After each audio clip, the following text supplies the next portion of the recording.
We'll call the annual meeting to order.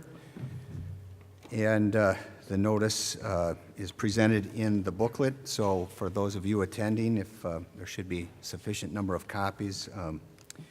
I'm Jamie Johnson. I'm the board president, and I just want to introduce the other members of the board. For vice president, we have Brian Bell. Clerk is Tom Holland.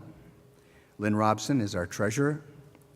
And we have members Sandy Gerke, Bruce Hanson, and Carrie Whitaker. And our superintendent, Mary Bowen Egebrod. Mary will be speaking later in the program, and as well as Financial Services Director Tim Erickson. And also up here at the table, we should mention Dave Grambo. He's not listed on here, but he's our assistant superintendent of. That's enough, right? So with that, I'll also introduce our parliamentarian, who is the attorney for the school district, Mick Waldsberger. And at this time, Mr. Waldsberger is going to discuss the annual meeting parameters and election of chairperson. And so you have the designation of parliamentarian. Thank you. Well, good evening. Again, my name is Mick Waldsberger, and it is my privilege to serve as your parliamentarian this evening. I'd like to begin by briefly reviewing some of the parliamentary procedures or ground rules that are going to govern the annual meeting of the electors of the School District of Hudson tonight. The procedures are intended to promote an orderly and free-flowing meeting. Each of you who is a citizen of the United States, is 18 years of age or older, and has resided in the School District of Hudson for 10 or more days before today is deemed to be an elector who can vote. Each elector has the right to make comments and to ask questions at the appropriate place on the agenda. Specifically, when we reach item 8 on the agenda, which is the hearing on the budget, the electors will have an opportunity to make comments and ask questions regarding the budget. I want to emphasize, though, that all comments must, at that point, relate to the budget, and all comments that are made at this meeting must relate to a specific agenda item for this meeting.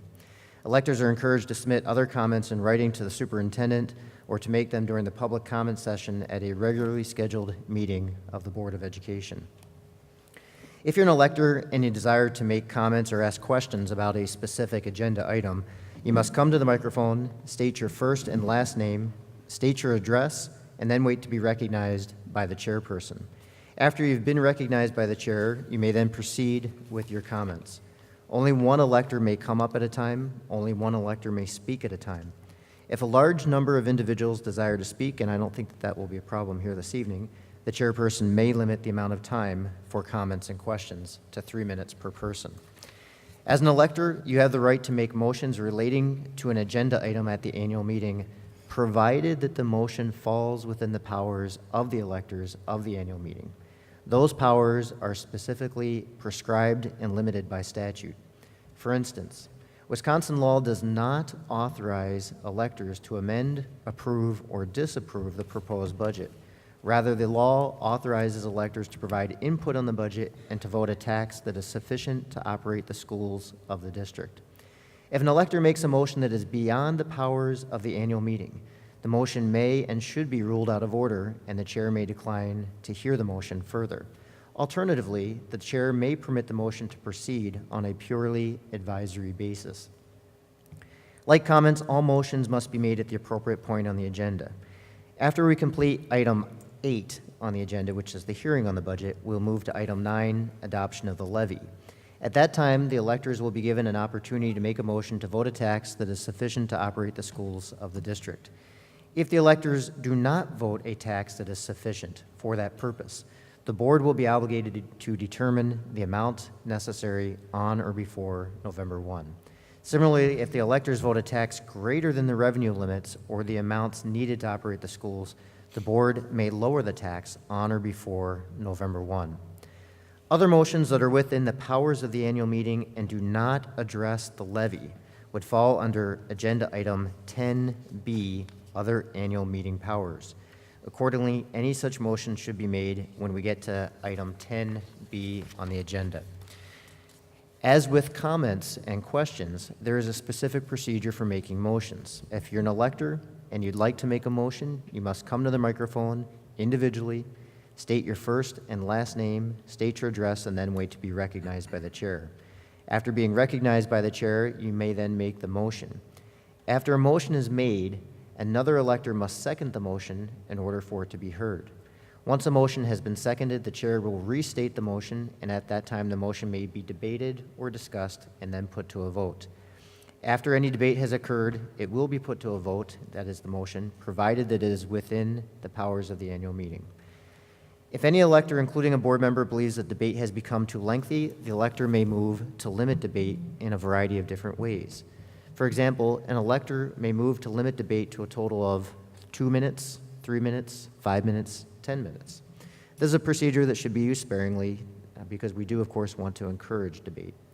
Alternatively, if debate has gone on considerably too long, an elector may move the previous question. By moving the previous question, an elector is calling for an immediate vote on a pending motion without any further discussion, and at that point, a 2/3 vote would be required. As an elector, you have the right to vote, as I indicated earlier. All voting will be by voice vote. Generally, all in favor of a motion will be asked to say yes, and all opposed will be asked to say no.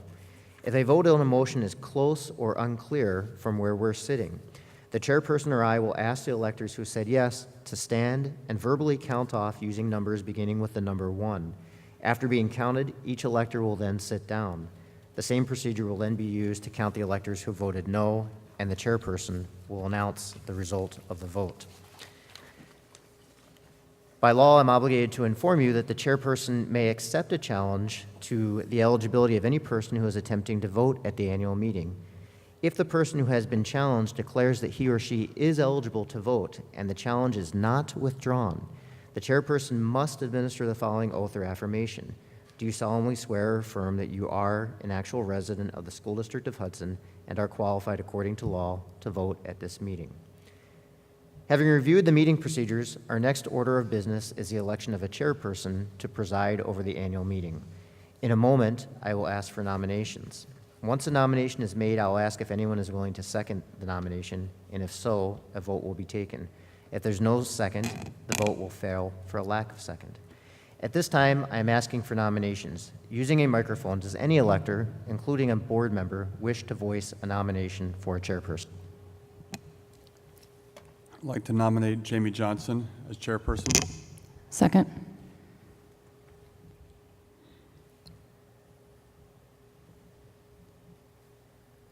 There has been a nomination, a first and a second, to elect Jamie Johnson as the chairperson. Are there any other nominations? Having heard no other nominations and having a first and a second, at this point in time, all in favor of nominating Jamie Johnson to preside as the chairperson at this annual meeting, say yes. Yes. All opposed to nominating Mr. Johnson to preside as the chairperson at this annual meeting, say no. Motion passes unanimously, and at this time, Mr. Johnson has been appointed to preside as the chairperson of the annual meeting, and I'll now turn the meeting over to Mr. Johnson. Thank you, Attorney Waltzberger. And we now move to agenda item 4, which is approval of the September 10th, 2013 annual meeting minutes. And So moved. it's been moved. Is there a second? Second. It's been seconded for approval of the minutes. All in favor, say aye. Aye. Those opposed, say nay. The motion passes and the annual meeting minutes are approved. At this time, I would introduce again Mary Bowen Egebrant, Superintendent, to provide a report on the Hudson School District highlights.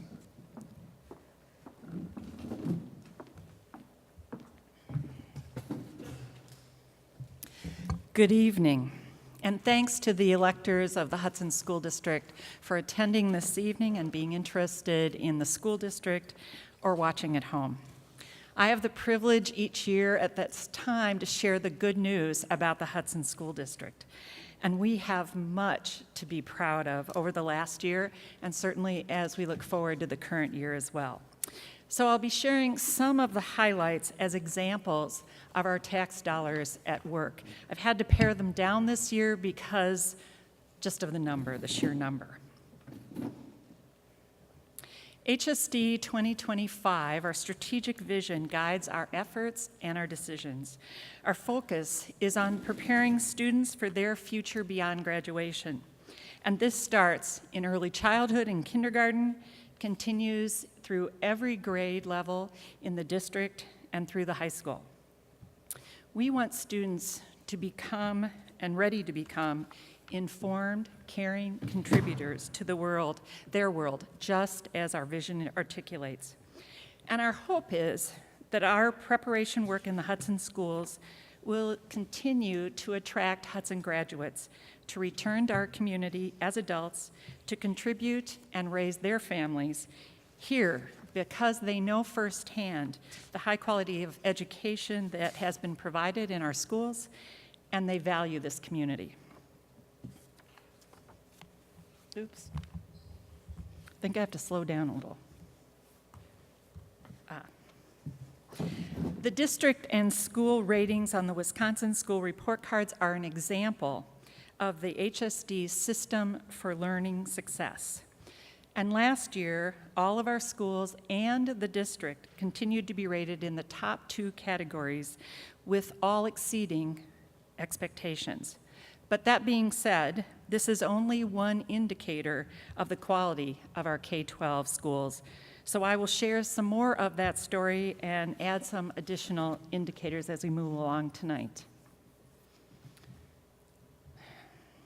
It is an honor for the district to be included on the National College Board Advanced Placement Honor Roll. In fact, Hudson is the only district in the state of Wisconsin to make the honor roll for 4 consecutive years. I want to say that again because it is significant. Hudson is the only district in the state of Wisconsin to make the honor roll for 4 consecutive years. We have SMART goals that have advanced this work, and because of the purposeful efforts of dedicated educators, since 2010, we've had a 60% increase in the number of students enrolled in AP courses. We've had an 82% increase in the number of students taking AP exams, and a 71% increase in the number of passing scores.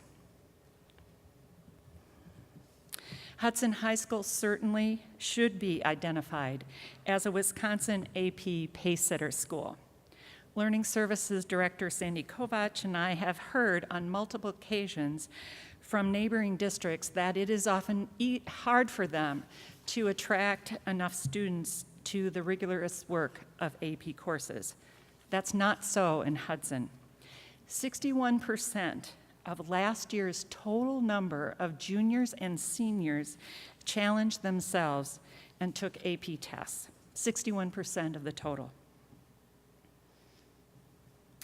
And as a result, we have 119 Hudson High School students who were recognized at the 5:30 board meeting this evening as being advanced placement scholars. There are 4 levels of scholarship. AP Scholars, the lowest level, is a score of 3 out of 5. It's a passing score, so a score of 3 or higher on 3 or more exams, and those exams are in different courses.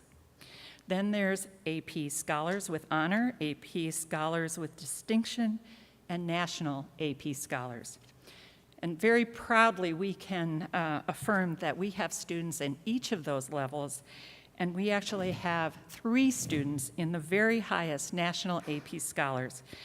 And they have an average score of at least 4, again out of 5, on all the AP exams they've taken, and scores of 4 on or higher on 8 or more exams. And I believe Sandy Kovach just reported that some of our students have taken 11 exams and had that kind of success. Students are challenging themselves with rigorous coursework, and this continues with dual credit courses. Dual credit courses are courses that are taken at Hudson High School, and they receive high school credit, and they also receive credit with our technical college partners. From the previous year, so last year, the year before last year to last year, there's been a 12% increase in the number of students taking technical college coursework at the high school. All of these students, whether they're students passing AP exams or students gaining credit in technical college coursework, are succeeding in a high level. They have proven that they are college ready. They will enter college with some of their credits already completed, and certainly that reduces the cost of a post-secondary education for them and their families. Moving on to ACT, you can see that last year our ACT results reported just recently our average score was 23.8. So Hudson students certainly topped the state average, which was 22.1. Our students had the highest score average in the Big Rivers Conference, and the highest score in districts we benchmark against that are high-performing, comparable-sized districts in Wisconsin. And the Hudson Star-Observer article that came out this year termed it Hudson being the best in the area, and a very similar article appeared in last year's HSO. So the highlights I've shared about the high school certainly culminate with the Washington Post's recognition of Hudson High School as one of the most challenging high schools in the country. I spent time this evening talking about high school recognition because it is that culminating level for our highest student learners. But this level of rigor doesn't start in high school. As I've said before, it starts at our 6 elementary schools, and it continues on into Hudson Middle School, and then through the high school. The sample highlights that you have heard this evening are certainly evidence of the Hudson early childhood through grade 12 system for learning success. Just a couple elementary examples. Holton Elementary was recognized in the state as a high-achieving and high-progress Title I school. There are a small number of schools in the state of Wisconsin that have the recognition of both being a high-achieving and a high-progress school like Holton.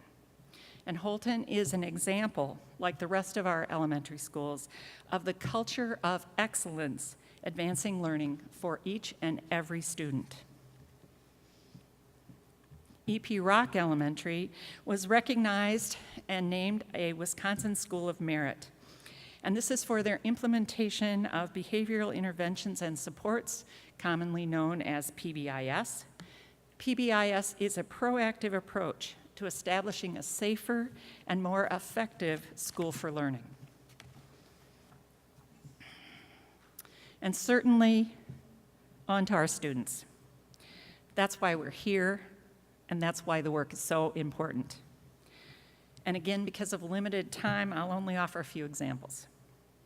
We have 2 last year National Merit Scholars and 3 Commended Scholars. We had a middle school student who was named a promising young writer by the National Council Teachers of English. And we had a middle school team of students who placed 3rd in the nation in the Siemens We Can Change the World competition. And the list goes on. Raider Athletics is certainly an important part of our overall program of youth development. We have 24 varsity teams, and the number of teams significantly increases when you consider JV teams, freshman teams, and middle school sports teams. At the high school level last year, we had 821 students involved in athletics, many in multiple sports, but they're only counted once. So that's 47% of the total high school student population involved in our sports program. And that's a consistent percentage over numerous years. Most of our students and teams have a number of achievements. To name a few, there were 6 Big Rivers Conference championship teams, 150 academic all-conference athletes, and certainly we are very proud of our academic all-conference athletes, 1 Big River Conference Player of the Year, and 163 student athletes who were named a first, second, and honorable mention all-conference in their sport. Just yesterday, we learned of another award, and this is from the National Athletic Trainers Association, and it recognized Hudson High School as a first-team safe sports school. This award champions safety and recognizes secondary schools that provide safe environments for student athletes. And certainly we have many to thank, including our athletic director, Stephanie DeVos, our coaches, our trainers, our parent booster groups who have supported this effort very significantly in our community. Moving on to staff, a few here. These are examples of the dedicated and talented educators throughout our system. Melissa Hansen was named an outstanding career and tech ed leader in our state. Our own Education Foundation of Hudson recognized 3 Star Excellent recipients. They're all elementary teachers. Megan Anders teaches at Rivercrest, Renee Bishop at Rivercrest, and Lisa Plackner at Willow River. We have Big River's Coaches of the Year as well. John Knutson was the girls' soccer coach, and Adam Cowles the football coach. There's certainly lots of good news from last year. But moving on to this year, I will highlight 2 of the major initiatives that the Board of Education has endorsed. The first one is Hudson High School Learning for the Future, a major multi-year initiative that puts the strategic vision HSD 2025 in action. It's designed to better prepare high school students to be college and career ready. The newest initiative began this year is implementing 2 career partnership academies focused on providing real-world experience in specific fields of study with mentorship in those fields from local experts. The 2 academies, as you see before you, are the STEM Plus, or Science, Technology, Engineering, and Math, and Healthcare. And we had 127 sophomores select to be part of the first cohort to enter one of these academies this year. And we just announced at our board meeting that 3M, we're very pleased, has donated over $60,000 to support STEM advancement at the high school and the STEM Academy as well. There certainly is a lot of enthusiasm among students, staff, parents, and those locally in these fields as we begin this inaugural year for both academies. Moving on to the second initiative is the referendum for secondary space on November 4th. There are 2 questions on the ballot, and for over 10 years, multiple boards of education have researched and studied a long-term solution to secondary space needs in grades 6 through 12. The current board has approved a November 4th referendum with a plan that they support as the best solution, considering the education and programming needed for 21st century learners. So the first question is to construct a new 3-year high school for grades 10 through 12. Convert, remodel, and renovate the current high school, this building, for grades 8 through 9. Sell the administrative service center and move the district administration and the IT services back to this location. And then lastly, convert the middle school, the current middle school, for grades 6 and 7.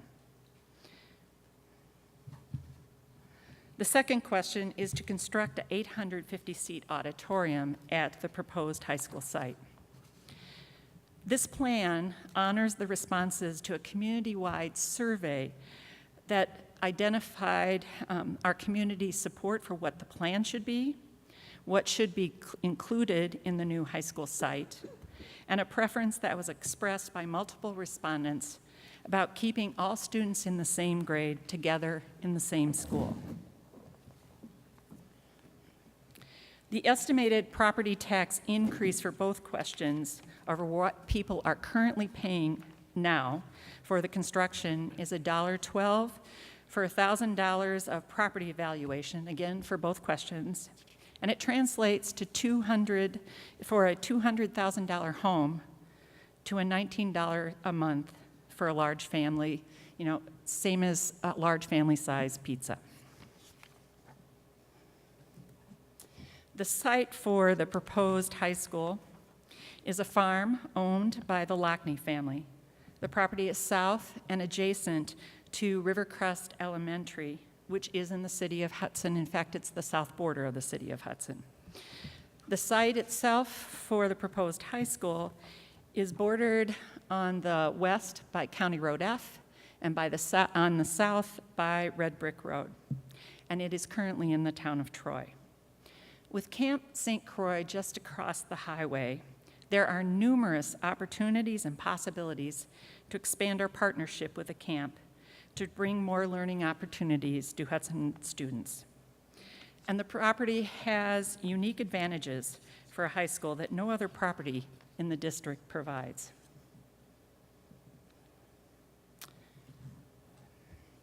So the Board of Education's plan for secondary space provides a solution to the following. It provides facilities that support modern 21st century education and programming so that Hudson students are college and career ready and also prepared to compete with their peers from surrounding communities across the state and around the nation in the near future and well into the future. The plan provides relief for middle school and high school overcrowding. And just as an example, at the high school this year, there are currently 12 teachers who move their supplies hour by hour to an empty classroom on carts, and it limits what they can actually do with students and the learning experiences. And then we also use, for the middle school, 4 classrooms at the adjacent Hudson Prairie Elementary and a gym space as well. And lastly, the plan addresses the overdue replacement of aging heating, plumbing, and electrical systems in this school, so it can continue to be used to educate students, Hudson students, well into the future. I encourage you to access our website for more information and attend one of the community information nights. One is on September 16th at the High School Media Center, and the other one is on October 9th at Hudson Prairie Media Center. Both sessions start at 7 o'clock in the evening. Energy, enthusiasm, and passion for learning fill our schools since we welcomed students on September 2nd. We are fortunate, very fortunate, to have talented and dedicated educators who care about students and the work that they do each day to advance student learning. I certainly want to thank each of you who are here tonight as residents and all of those who are watching at home for your investment in the Hudson schools to educate our community's youth. The accomplishments that I've highlighted this evening are sample evidence of what your dollars support. The Hudson School District continues on the road to improvement and advancement in partnership with Hudson parents and our community. And we're looking forward to a school year of much promise and extending the lengthy HSD tradition of success. Now, as we move on to information about district finances and the 2014-15 budget, I ask you to keep in mind what this investment provides for our community's youth. We have much of which to be proud of in the Hudson schools. Thanks for listening.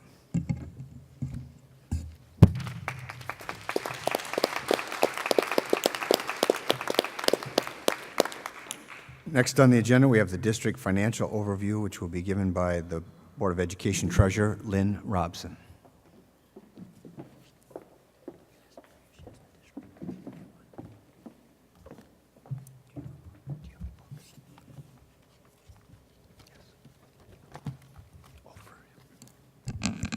Good evening, and welcome to the annual meeting of the Hudson Board of Education. My name is Lynn Robson, and I'm the treasurer for the Hudson School Board. I'd like to thank my fellow school board members, Superintendent Boanega Broughton, district leadership team, principals, teachers, support staff, and to you, the residents of the Hudson School District, for the opportunity to speak to you this evening. As a parent of students in the district, a community member, and a taxpayer, I, like all of you here, have a vested interest in the high quality of education that we are providing to the students and that value to the community. Through fiscal sound management practices, Hudson continues to operate in a strong financial condition. Some of the district financial highlights include the district's total educational costs per student were the 4th lowest out of 367 districts statewide, and the lowest in the CISA 11 region as determined by the Department of Instruction. The Hudson School District's mill rate is the 36th lowest out of the 39 districts in CISA 11. Hudson's underlevy makes up 20% of the total underlevy for the state of Wisconsin. And by way of explanation, the underlevy represents the statutory levy amount allowed by law and the amount levied by the district. The district also achieved and maintained Moody's AA1 bond rating, which is the second highest rating available. Moody's reported to the board that the only factor that could allow the district a higher rating is the growth of the tax base. District performance indicators that influence that rating are board policy mandating cash fund reserve balances between 25 to 30% of the operating expenditures. This allows the district to cash flow operations throughout the year, precluding the need for short-term borrowing to make the district's obligations in the conservative management practices of the district. The levy that we will be presenting to you represents a $13.2 million below the maximum limit allowed by the state. I'd like to thank the Finance Committee, in particular Bruce Hanson and Brian Bell, for your work on the budget, and thank you to Tim Erickson and your team for your work to present to the electorate a fiscally conservative budget that still allows us to transform this district from a strong district in western Wisconsin to a national school of excellence. In reflecting on the student achievements as presented by the superintendent earlier, I believe we can all be proud of those accomplishments and our future in the Hudson School District, and be confident that we are getting an excellent value for our tax dollars. Not only do great schools help our graduates, but the quality of our community, the value of our homes, the desirability of our neighborhoods, the community spirit and pride. It is directly impacted by our school system. As the treasurer for the Board of Education and the chairperson of the Finance Committee, I stand behind the 2014-15 budget and annual plan. Thank you. Thank you, Lynn. Thank you, Lynn. And now to present the proposed 2014-15 budget is Tim Erickson, the Financial Services Director for the district.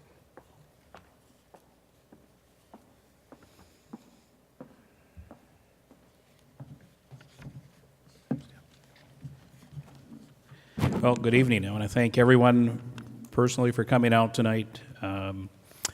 I'm glad you're here. I'm glad you're here to hear all of the good things happening in the Hudson School District. I'm glad you're here to really get an idea. As I go through the numbers part of this, which is probably not the most exciting part, I want you to think about the different things that Superintendent Bowen Egerbrotten went into in her report, and all of his successes of our students. And think about the comments by Treasurer Robson, because there really are a lot of very, very good things happening in the school district. The budget development process starts in approximately December, and it culminates with the Board of Education with their adoption of that budget in October, so the end of October. So it's almost a year-long process.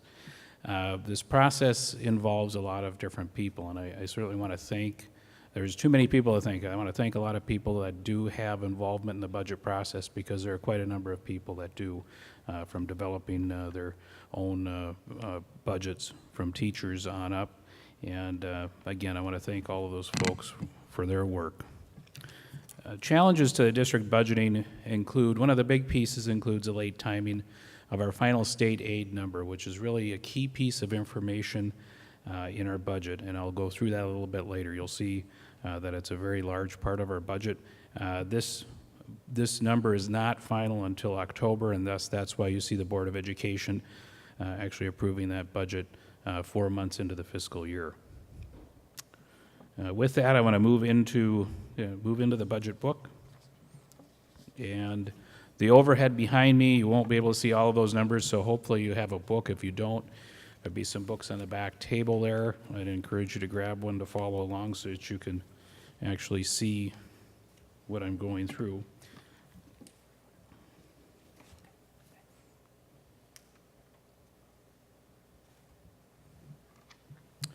So if we jump to, I'm just going to jump to page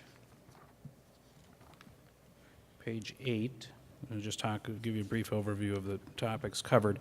So of course, we'll talk about the 14-15 proposed budget and levy. We'll talk a little bit, I'll give you a little bit of information on tax impact, and then a comparison of the school district to other school districts in the state, and then at the end we'll have questions. One of the things we like to look at is effective resource management strategy in the district, and how can we continue to operate in a climate of rising costs? How can we continue to operate in a climate and keep some management of costs? So one of the things that we did this past year was our first year of using a self-funded model for health and dental insurance. And at this point, the first year was very favorable. We did derive some savings from that, and so that's been positive so far. We've also done a lot of energy conservation projects, including a lot of our facilities and ground staff have been trained on how to operate the building systems efficiently, and they've done such a great job that over the last 5 years they've saved over $1 million. So that's pretty impressive, and I want to thank those folks as well. They worked very hard to achieve that, and certainly some recognition is due there. As Treasurer Robson mentioned, achieving and maintaining a high bond rating is very important for any school district.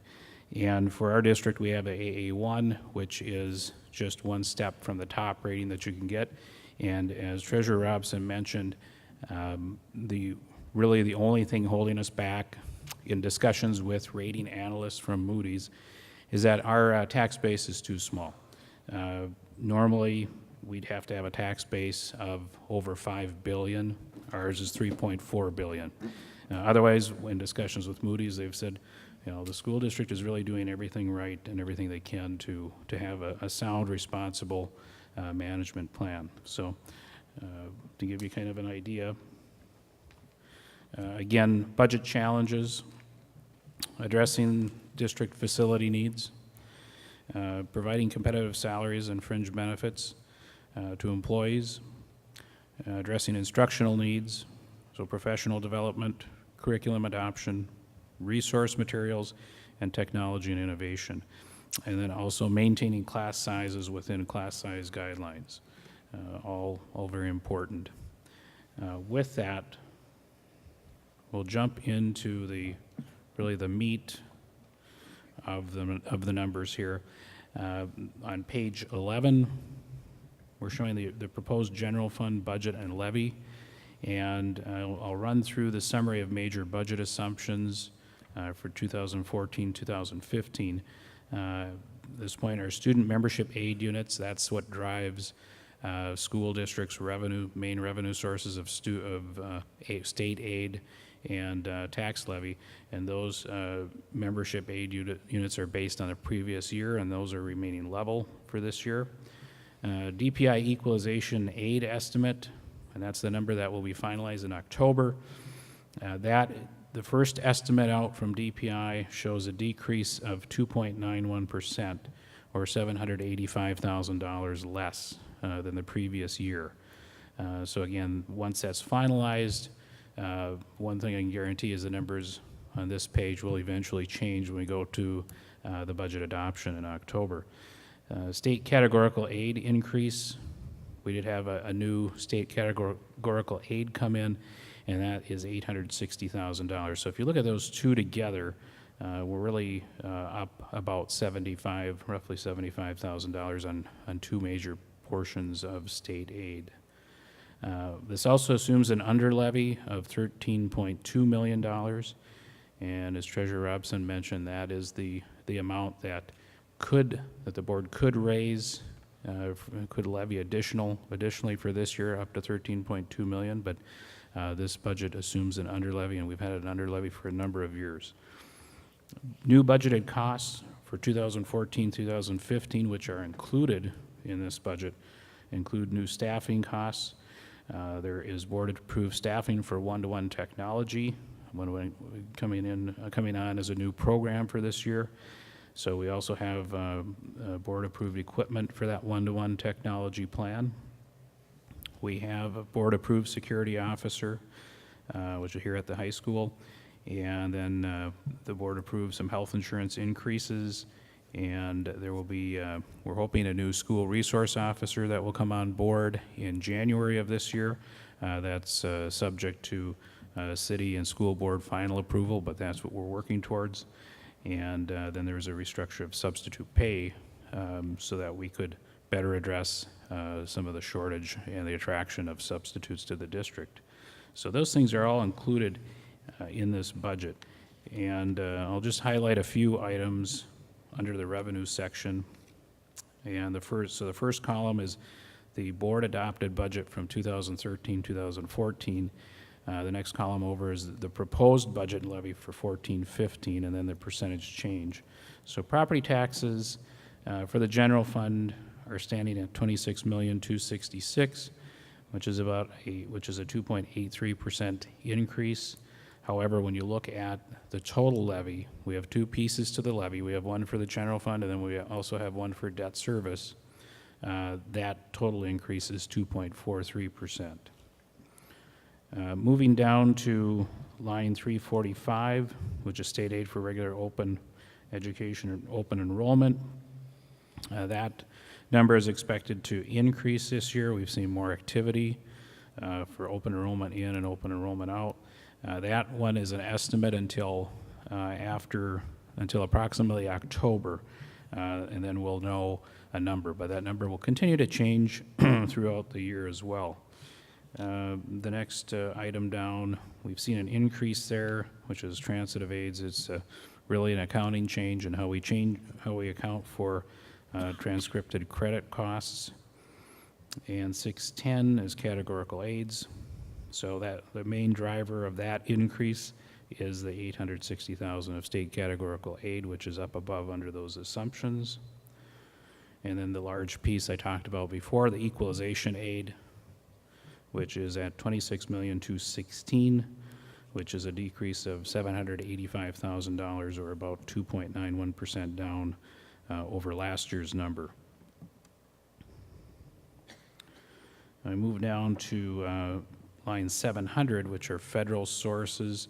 Those are different funding sources that come from the federal government, things like schools-based services. And again, accounting changes are really affecting that number. It's how we account for and where we account for those revenues that's driving that number up.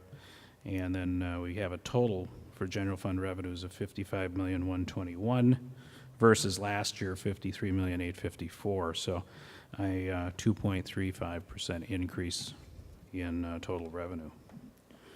On the expenditure side, of course, as you would expect, we're a service-based organization. Most of our budget dollars are spent in salaries and benefits. So we'd be going from $38,335,000 to $39,080,000. So about a 1.94% increase, which is, in terms of history, is very low in terms of percentage. One of the things that helps drive that number down is our positive experience so far from the self-funded health insurance. So that helps. Again, line 382 is a corresponding line to the revenue up above for open enrollment. This is open enrollment out of the district. That's projected to go from $425,000 to $590,000. And again, we've seen more over this past year. We've seen more open enrollments out at the secondary level. And but again, at this point, for a 14-15 number, excuse me, that's an estimate until we get some more complete data from the state of Wisconsin. If we move down to, I'm going to go down to line item 300, those are other purchase services. Those are things such as outside contracts and work that we do, such as transportation. We also have, under that particular category, is the new school resource officer with the city. And if I go to line 400, non-capital objects, those include things such as classroom supplies, curriculum items, et cetera. If I look at 500, which is capital objects include things such as we lease some space for our ITS currently. We lease copier equipment, and that would also include purchase of our one-to-one computing equipment. So all those items would fall under capital objects. If I jump down to line 827, 827 is for special education costs. Those costs are up this year due to servicing some of our students, but an overall plan has been put in place to, over time, reduce those costs. So bringing back in a self-contained program back into the school district versus having students go outside. So it's good for students, better for students, and we also hope, as a secondary benefit, to derive some cost savings from that program. And then down at the bottom, you can see total general fund expenditures of $53,854,000. That's for last year, and $55,521,000. So an increase of about 3.1%. So currently, inflation through July, if you look at a 12-month period through July, is running about 2.1%. So we're slightly ahead of that. But again, when you look at the additional staffing that's in there, that's a pretty respectable figure. When you look at what's proposed currently, we actually have a deficit budget of about $400,000. There's a couple of different things that can happen. If the state's final aid estimate, the final aid number comes in higher, that deficit could be erased. The current plan is to take $400,000 out of fund balance, and you can see what the projected unassigned general fund balance would be at $14,506,000. So that is well within the board policy. Board policy is to maintain the unassigned general fund balance of between 25 and 30%. So then the next piece is looking at both components of the levy, so debt service, and that remains fairly level, and then the general fund levy. And so if you take those two together and compare them to last year, and then compare what the proposed levy is for this year, this is about a 2.43% increase. So again, CPI is running about 2.1 currently.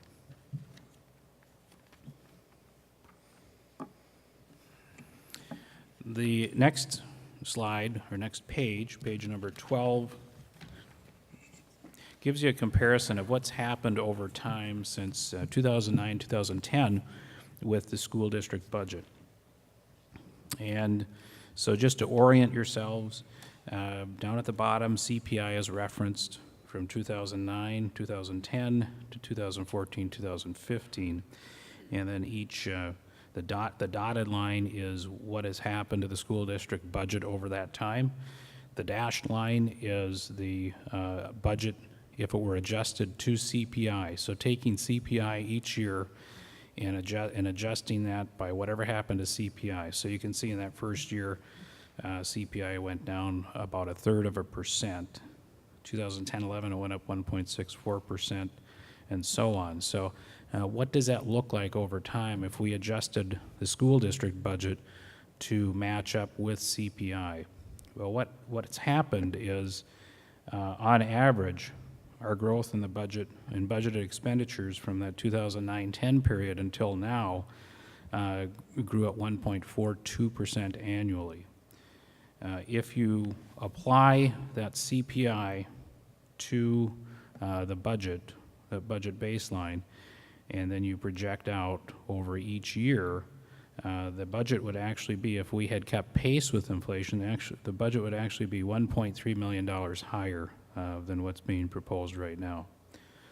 So that gives you, again, a little bit of a pictorial or a graph history of what's happening to our budget over time. The next section is what drives most of our revenue in our total budget, and that's aid membership. So aid membership is not exactly a head count of students, but it is certainly tied to it. And so you can see what's happened over time. In 94, 95, we had just about 3,400 students in student aid membership units. And then in 14, 15, they're at just almost 5,700. So again, gives you a little bit of an idea of what that student growth has looked like over a longer period of time. If we look at the sources of revenues and how the pie is really split apart for those revenues, you can see that the top section shows you 2013, 2014 actual revenue numbers and how we wound up the year.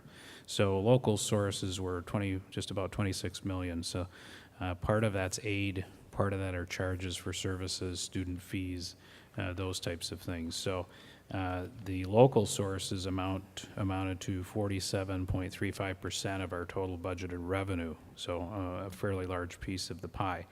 The state share is a little bit larger, and that is state aid and various categorical aids. So when you look at that part, almost $28 million, or 51% of our revenue derived from state sources. Federal sources are a very, very small part of the Hudson School District's makeup for revenue, and those sources are usually based on demographics, and so we don't have the demographics here that would drive a large revenue number for federal sources. So it's a 0.99%, or just under 1% of our total revenue. And then we've got other sources of about 0.61%. If you go down and look at the 14-15 proposed budget, so those revenues look a little bit different. And if I'm just going to look at if we just follow the comparison of percentages, state sources are exactly 50% in this example. State sources last year were 51%. So we're showing that corresponding drop coming down with our state sources of revenue. And then the local source went from 47.35% of the pie to 48.32%. And then federal sources and other sources remained relatively the same.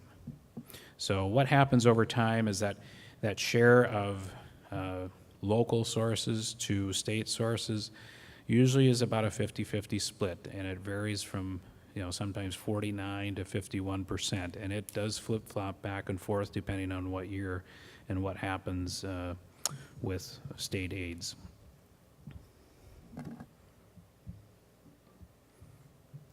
On page 15, we've got a historical valuation, so a snapshot of history from 91-92 of district valuations, what the percentage change is each year on those valuations, the total levy of the district, and the percentage change in that total levy. And then that's converted to a mill rate, and that's used to figure your property taxes, and then a percentage change in that mill rate. So you can see the different growth periods. Certainly in 97, 98, or 96, 97 rather, we had double-digit growth, which continued through 2005, 2006. And then, as we all know, the recession came in, and we looked at those property value increases dropping slightly and then going into a negative territory for 3 years or 4 years. And now with 13, 14, the actual increase was 4.31%. And with 14, 15, it's estimated to be 7%. So we're starting to see more new construction. We're starting to see more price appreciation in the district. And the 7% is an estimate at this point, but it should be very close to the Department of Revenue's estimate that will come out in October. We actually do a small projection based on the municipality rates that are released in August. So we're usually very close to what those rates are. So we've estimated at 7%. If you look at the total levy, that's $30,390,000. That matches up with the previous page of debt service and general fund levy. And so that's a 2.43% increase. And again, looking at mill rate, so mill rate goes down from 928 per 1,000 of value down to 888 per 1,000 of value. And so that goes down 4.27%. So if you're looking at if you're going to a $200,000 home, you're looking at approximately an $80 reduction in property tax in this proposed budget. Down in the bottom section, there are estimated equalization values for each municipality. And again, these are estimated at this point, but they should be fairly close to what the final figures look like from the Department of Revenue. One of the things that always is enough to drive people crazy, including myself, is that the method by which we have to spread the tax levy or apportion the tax levy to each taxing entity, so to the city, the townships, and the village, is based on those entities' percentage of value. That percentage of value changes every year. So in particular, I want to note the village of North Hudson went up only 1.29%. The town of St. Joe went up 3.36%. And you can see the other three went up in a little over 8% each.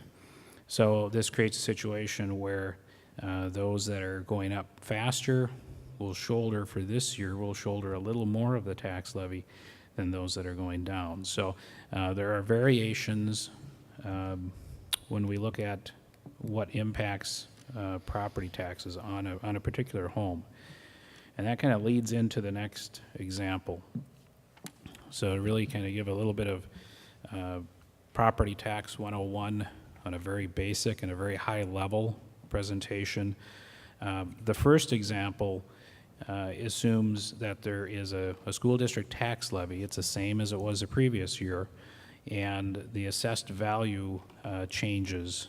And there are only 2 residences in this example. So the 2013 assessed value on property 1 is $100,000, and then in 2014 it goes up to $110,000. Same thing with property number 2, from $100,000 to $110,000. So each of these properties still owns 50% of the total property value. And what happens is their share, even though the assessed value has gone up, the assessed value has gone up equally. If it goes up equally, then what happens is the tax amount still stays the same. So it's $1,500 per residence. So that's assuming that a tax levy stays the same. But that gives you a little bit of an idea of how it works. Now, to add a little bit different twist to this, as I mentioned, we're starting to see construction picking up. There's a little more construction, a little more activity going on. Therefore, we're seeing that increase of about 7% in district value. So in this next example, we're assuming no change in assessed value, so we're leaving the assessed value the same, but what we want to do is we want to add one more property to the mix. So we've got 3 properties, and when we started out, we only had 2, and each one of those was assessed at 50% of the value. Now we've added in a 3rd property, so we're assuming there's a newly constructed home in our Raidertown School District, and that home is assessed a value of $100,000, the same as the other 2 homes. So after that construction, each residence will now own 33% of the total property value in the district.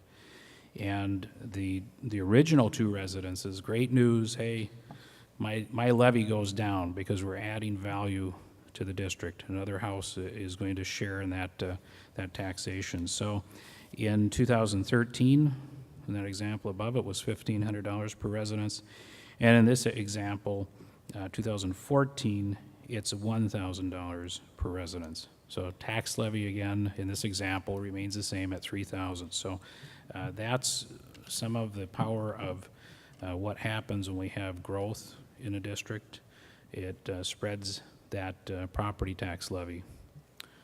I'm going to go to the next page, page 17. And this page really reiterates what we've gone through in the general fund budget. Basically the same information. We've got some fund balance amounts here that are presented. And I won't spend a lot of time because it's presented in a little bit different format. It's by function. It's a piece we're required to present. Probably not as understandable and probably doesn't make as much sense as the single page handout that we did earlier, because it's just presented in a different way. But I'll move on to page 18. Kind of a continuation. So there are different funds within the district. And so we have the general fund, which accounts for most of the operations of the school district. We also have a special projects fund, and we have funds 21 and 27 in this case. And the special projects fund, primarily special education services to students. And so fund 21 is for grants. So if we have grants such as the 3M grant that was presented earlier at the board meeting tonight, those types of things go into a grants fund. If we have an individual that makes a donation to the school district, a lot of times those will go into that fund as well. But you can see, and I won't go into the detail, but you can see the total revenues and total expenditures. And then we have debt service, which is funds 38 and 39. And the difference between those two funds, one is voter approved and one is not. A majority of that is voter approved debt, and that's directly related to the levy. I'll make one comment on this particular one.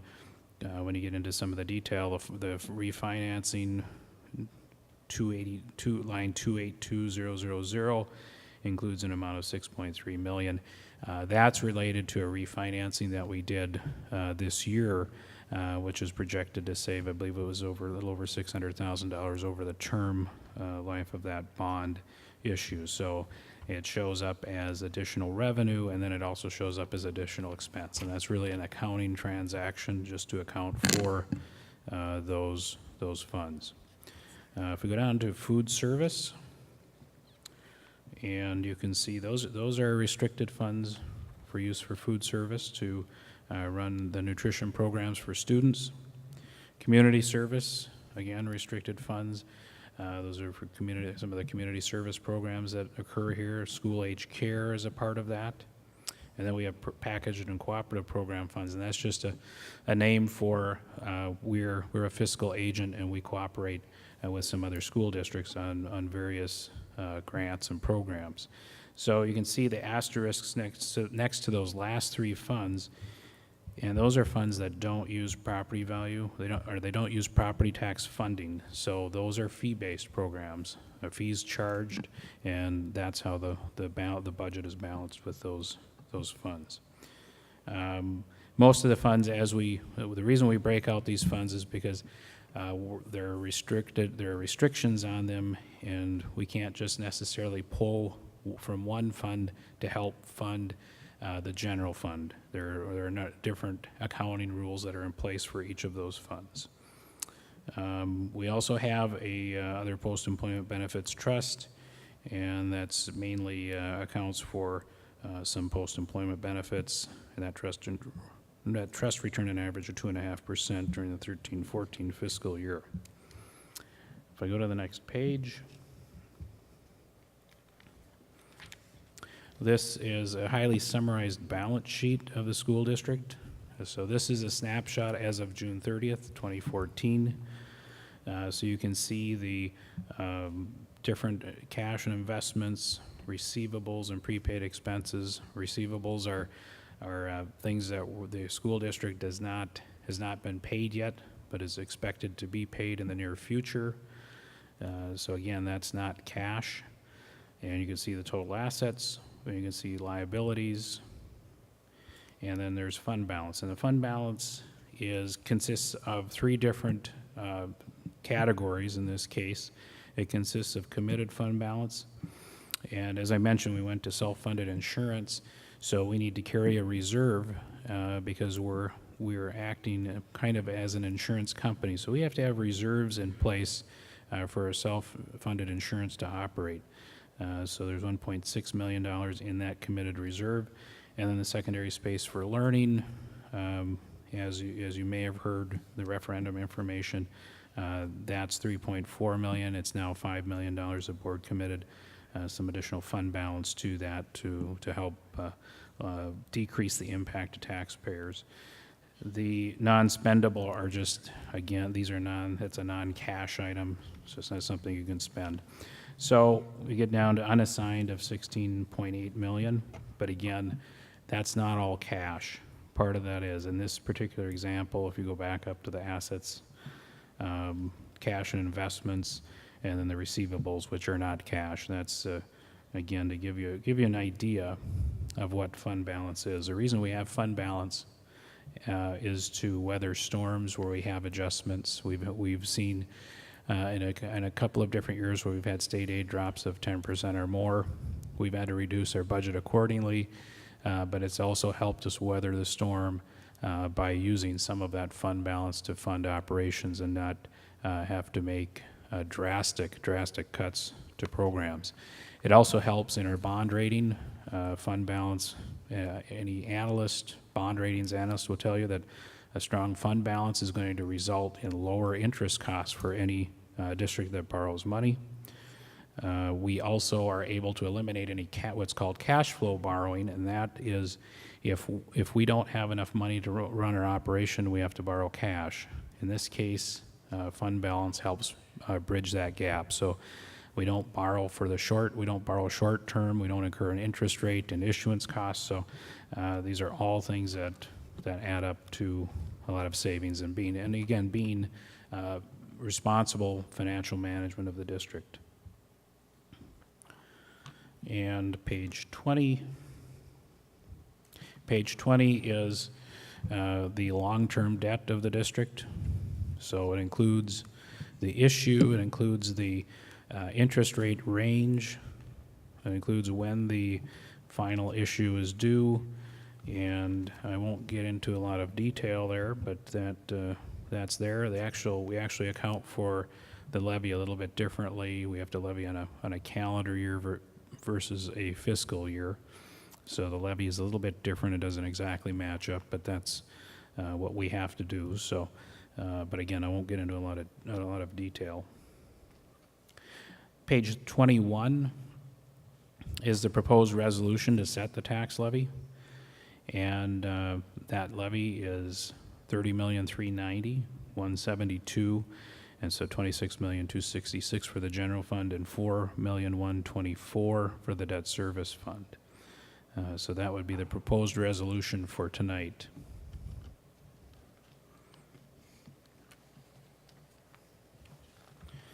If we look at how Hudson compares to other districts in the state, and kind of how do we stack up?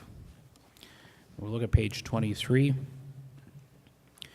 So the latest compilation from the Department of Public Instruction, which is 2012-2013, shows that in terms of revenue raised per member, which is per student, for K-12 districts, and there are 367 K-12 districts in the state, you can see Hudson raises $10,683 per student.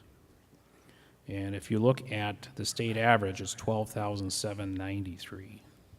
And then if you further break that apart into our region, our CISA 11 region, which are districts, our neighboring districts, that average is $12,967 per student. So the school district of Hudson is far below state average and far below its regional peers here as well. In fact, our revenue rank is 365 out of 367 K-12 districts. The total educational cost, which is the next set of bars, $9,909. So that's Hudson, $9,909 per student. The state average is 12,075, and then the CISA regional average is 12,092. So again, the same story.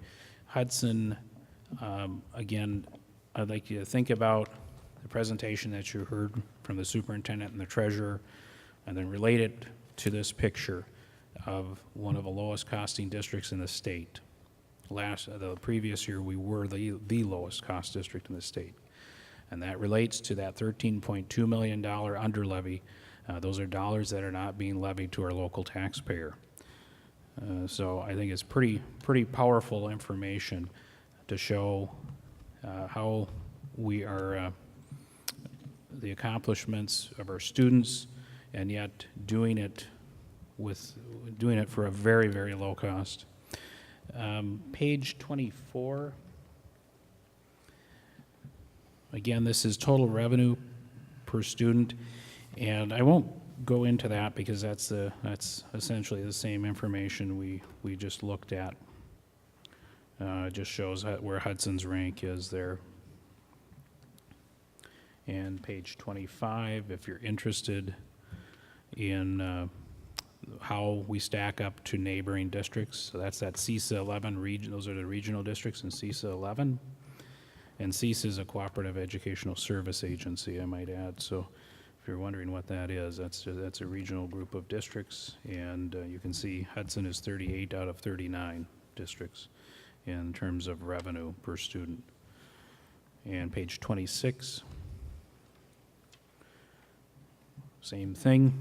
Again, looking down at the bottom, this is statewide information. So out of all those districts, Hudson is 4th lowest. And you can see the average, the K-12 average in the state is 12,075. And then page 27, total educational cost in our CISA region again, and Hudson is the lowest.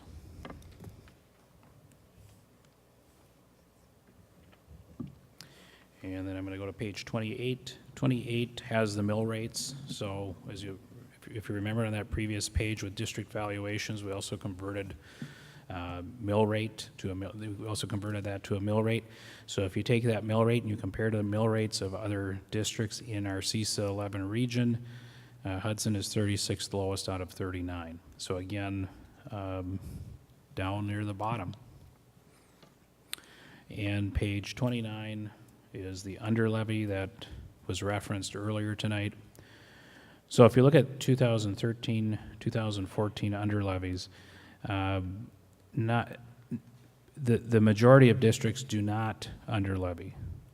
And of those that do under levy, if you look at where Hudson is, so there, as of last year, the under levy in Hudson was $12,337,000. The next highest under levy was Madison Metropolitan. That is a district of 20,000 students, and that district, Madison, under levied $8.9 million. And then you can see how much that under levy drops down. So Cadott Community is next at 2.7, and then if you follow it all the way down, there were a total of 114 districts that under levied. Several of those under levied by a few dollars, but nonetheless they were an under levy, so they're included in that 114. But you can see when you look at that under levy, Hudson's makes up 22.8% of that total under levy in the state.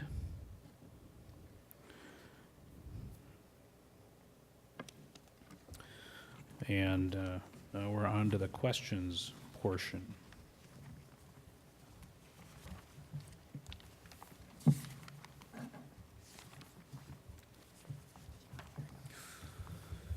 All right, this is the time for hearing on the budget, so any elector is able to come forward, make a comment, or if they have a question that can be addressed at this time, but it must relate to the budget itself.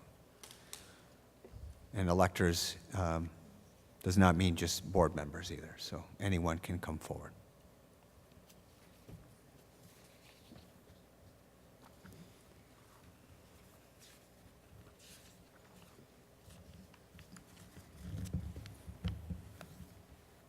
Mr. President, Yes. Ms. Gerke? I was hoping to, if someone else came forward first, they could speak before I asked any question. Well, But you're an doesn't elector look just like like anyone anybody's else, so you can coming, so- ask. I just have a couple questions for Tim. One is, this last year's budget was $2 million. We had $2 million excess, correct? That we are putting into the secondary space project? The board committed $1.6 million for this year into the secondary space for learning. The excess from this last year's budget, from the budget that we're just finishing right now, correct? Not Yes. this foregoing budget, but the last one. From the last one, Okay. yes. Yeah. And when I asked this question at another school board meeting or a special meeting about what created that excess, you mentioned that it was because of insurance savings, that we saved that much money on insurance? That Is that was, correct? yeah, that was some of the majority of the savings was from insurance. We had, there's certainly savings in other areas too that all added up, but that would, if you looked at the majority of savings, the largest driver of that was insurance. That's a good thing. So we did the right Yeah. thing when we went to self-funded. Yeah. But my question then is, the board adopted budget for 2013-14 for salaries and benefits was $38,335,000. But you just said that 1.6 million of that was saved because of the self-funding. So I noticed that going into this year's budget now, that salaries and benefits is going up another 770,000. But aren't we starting with a figure that was already too much? Or am I looking at it Well, wrong? Yeah, there are some timing issues with the health insurance, so if you get into the details of the health insurance, there are timing issues that cause that to be a little lower the first year. For example, the first month of claims was very, very low, so you'd have to build that. You have to build that in to your budget into the next year to make sure that you've got an adequate budget for the self-insurance. So that would be part of it. Again, if you look at the addition of new staffing, we've got the new staffing. On top of that, we also have the new staffing for technology. We've got the board-approved security officers, and then we've got the health insurance increases in there as well. And you've got the restructure of substitute pay. So when you look at all of those things taken in its totality, that's how we derive at the $39,080,000.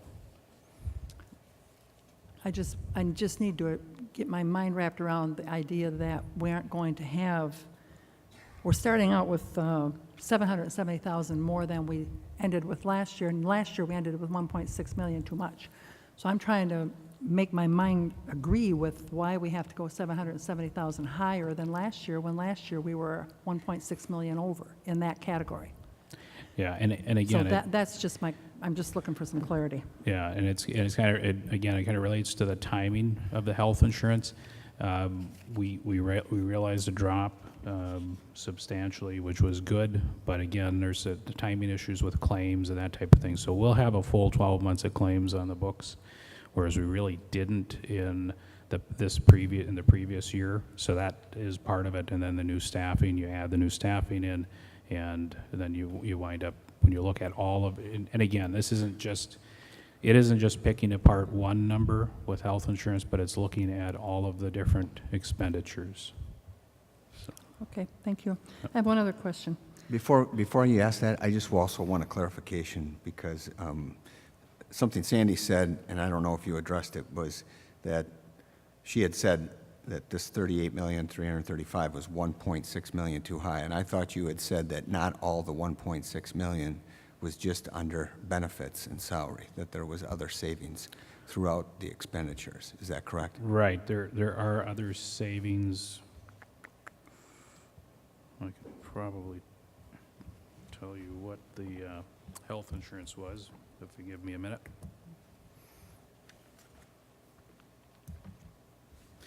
Just have to find the right paper here.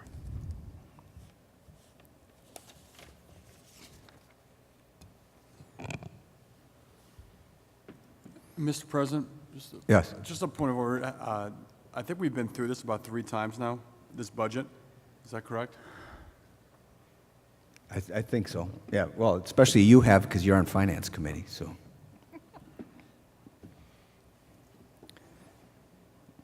I don't know, maybe if you can't find it, I just wanted to make sure that we were Yeah, still Tim, talking you don't have apples to and find it apples. for me. I Okay. know what you said. You said the 1.6 came out of that account, so Okay.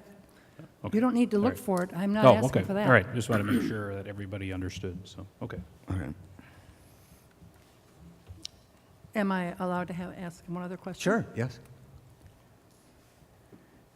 The 3.4 million that's in the secondary space for learning account, plus the 1.6 that you said you put in there now is over 5 million. Is that invested somewhere? Where is it invested? That is invested, well, funds are invested and they're spread for risk, so they'd be in various investments. So local government investment pool, we've got some spread across several CDs and being under the federal insurance limits, pretty conservative investments.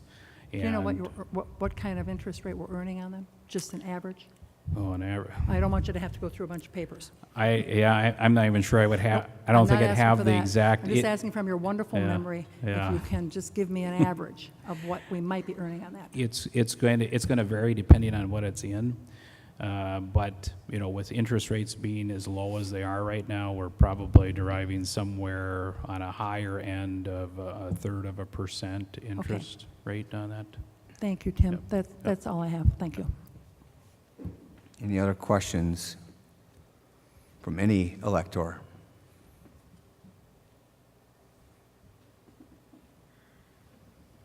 I'm going to give everyone a fair opportunity here to come forward if you have a question regarding the many pages of numbers that we saw.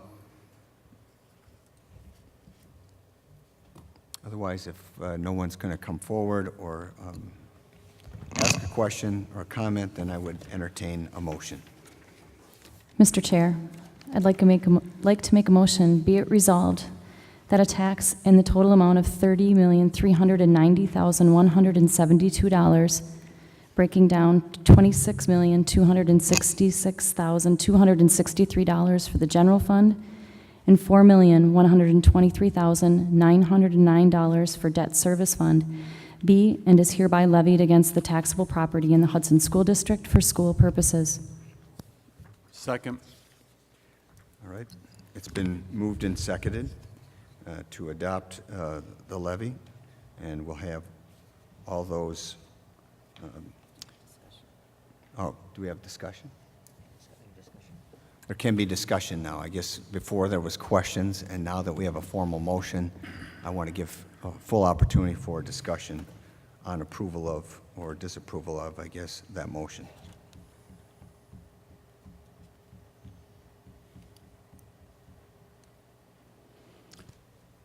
Mr. President, Yes, Ms. Gerke. I'm going to be voting no on this budget. The main reason is that I question a budget that would create $5 million in excess funds within a couple of years. I've been on this board. This is the third budget cycle. And since I've been on the board, we have created $5 million in excess funds. I've gotten the explanations as to why that happens, but I question the validity of a budget that does that, and I'm not convinced that the new one going forward won't create more of those funds. So I will be voting no on this budget. Thank you. All right. That's one comment. There's other discussion. Anyone else?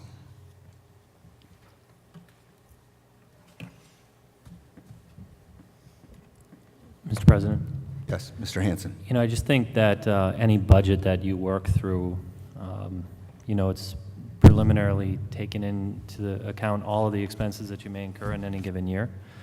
I think it's our responsibility that we go through on an annualized basis to vote for different costs that we're going to incur, and at times we choose not to incur some of those costs.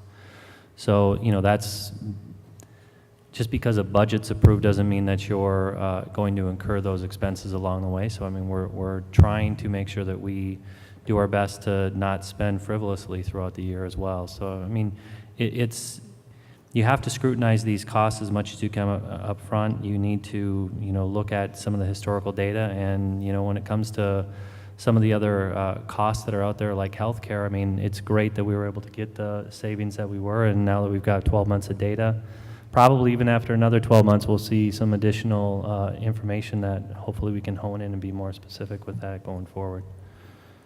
Mr. President? Yes, Brian. Just a comment that we're 21% lower in our cost per member than the state average. And I applaud the efforts that the administration has done, Tim has done. Just because we're budget doesn't mean we need to spend it, and we need to look at every expenditure. And so I think we're in a really good situation with our bond rating, and we're able to secure, if the referendums improve, we're able to secure a bond at like an industry low rate that's going to save millions and millions and millions of dollars of taxes for our residents of our community. Mr. President? Ms. Gerke. Thank you, Bruce and Brian, for your comments. I appreciate it.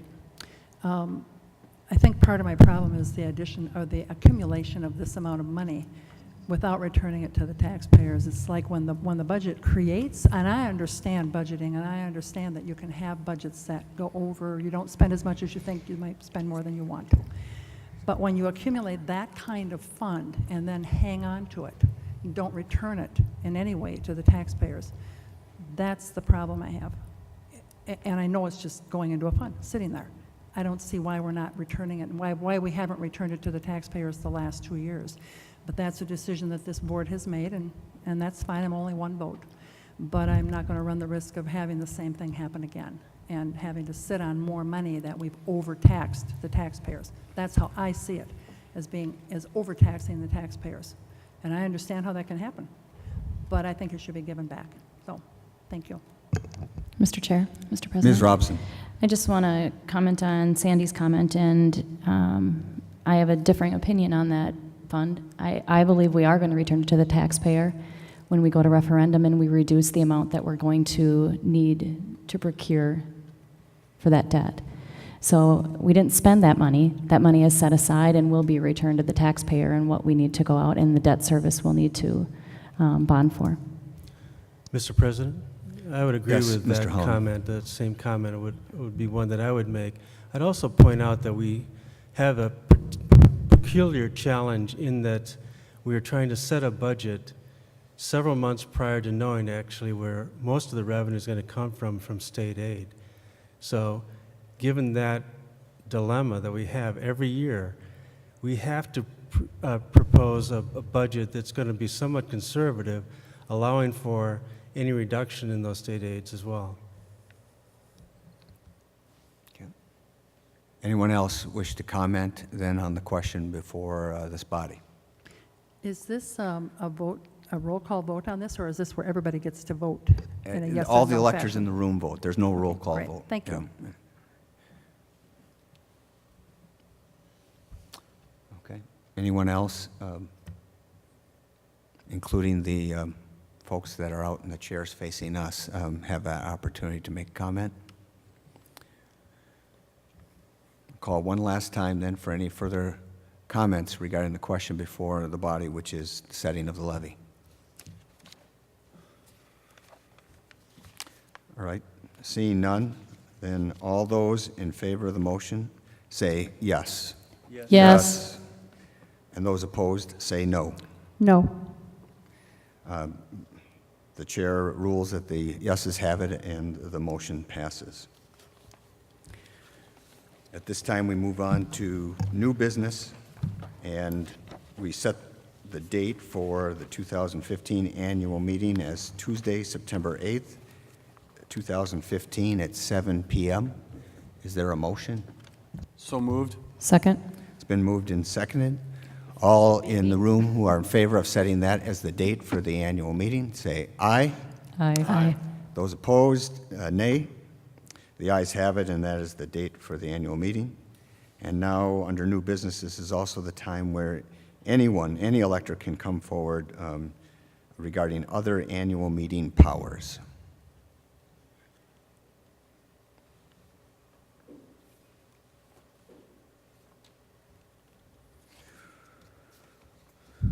No one coming forward, then there's no motion before the body, but the next would be adjournment, which Mr. President, move to adjourn. Second. do we, Bruce, you wanted a second something. He was trying really hard. Go All ahead, right. Bruce. Sandy You're welcome did. to it. All right. He's really tried hard. Is there any discussion about adjourning? Since we finished our agenda, I think that ends the debate. So with that, I'll ask for the question to be called. All those in favor of adjourning, say aye. Aye. Those opposed, the ayes have it. We are adjourned.